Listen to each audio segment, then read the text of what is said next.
गेल्या 8 ते 10 दिवसांपासून झालेल्या अतिवृष्टीने बीड जिल्ह्यामध्ये थैमान मांडलंय। तर काल रात्री अचानक झालेल्या पावसानंतर बीड जिल्ह्यामध्ये पूरस्थिती निर्माण झाली आहे। अनेक लोक पावसाच्या या पुराच्या पाण्यात अडकून पडलेत। माझ्यासोबत या संदर्भात माहिती देण्यासाठी जिल्हाधिकारी आहेत। काय सांगाल सर, काय जिल्ह्यातली परिस्थिती आहे, किती लोक पुरामध्ये अडकून पडलेत आणि त्यांना बाहेर काढण्यासाठीचे काय प्रयत्न सुरू आहेत आपले? काल रात्रीपासून जो पाऊस सुरू आहे त्या पाऊसमुळे मांजरा नदी आणि सिंदफना नदी या दोन्हीच्या नदी काठावर मोठ्या प्रमाणात पूरसारखा स्थिती निर्माण झालेला आहे।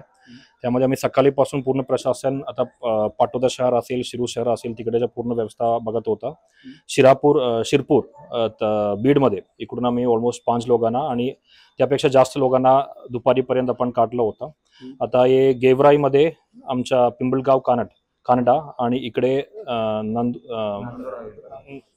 गेवराई बीडमध्ये गावामध्ये आपण आता दुपारीपासून आमचा प्रयत्न चालू आहे। तिकडे आता पाणीचा फ्लो खूप जास्त असल्यामुळे आमच्या दोन्ही बोट आता इकडे उपलब्ध आहे, पण की फ्लो खूप जास्त असल्यामुळे आम्ही एनडीआरएफच्या वाट बघत आहे।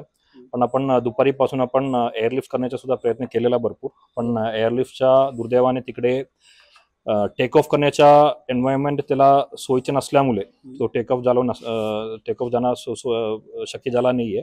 त्यामुळे आता आपण एनडीआरएफच्या वाट बघत आहे आणि आता पुढच्या 15 ते 20 मिनिटमध्ये एनडीआरएफ होऊन याला बाहेर काढता येईल तसे आपण प्रतीक्षा करतो। आतापर्यंत किती आकडेवारी समोर आली आहे, किती लोक आता अडकून पडलेले या परिस्थितीला? आता या गावामध्ये म्हणजे नांदूर हवेली मध्ये ऑलमोस्ट मला असं वाटतं की 24 लोक अडकून पडलेला आहे आणि पिंपळगाव कांड्यामध्ये 12 लोक आहे, म्हणजे ऑलमोस्ट 36 लोक आहे। हे गेवराई आणि बीड दोन्ही तालुक्यामध्ये 36 लोक ऑलरेडी अडकून पडले म्हणून असं माहिती आहे। मात्र आता पावसाचे वातावरण सुरू झालंय आणि अंधार देखील पडलाय। अशा परिस्थितीमध्ये एनडीआरएफ टीम जरी आली तरी मदत होऊ शकेल का? आपण पूर्ण त्याला सोयीचं वातावरण निर्माण करण्याचा प्रयत्न करणार आहे। तो फ्लड लाईट असेल त्याच्या पूर्ण आणि त्याप्रमाणे आता सुद्धा तुम्हाला सुद्धा बघू शकतो की पाऊस थोडा कमी झालेला आहे। तो कमी झालेला पाऊसमध्ये आपण असे विश्वास ठेवू की एनडीआरएफ बाहेर काढण्यामध्ये शक्य होईल म्हणून। थँक्यू।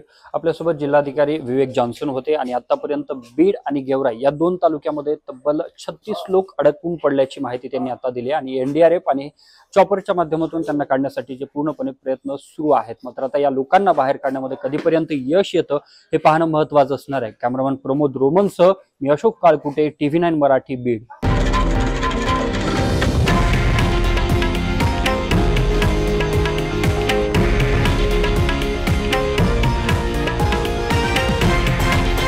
हे आहे देशातील नंबर 1 न्यूज नेटवर्क आणि आपण पाहत आहात TV9 मराठी, एकमेव।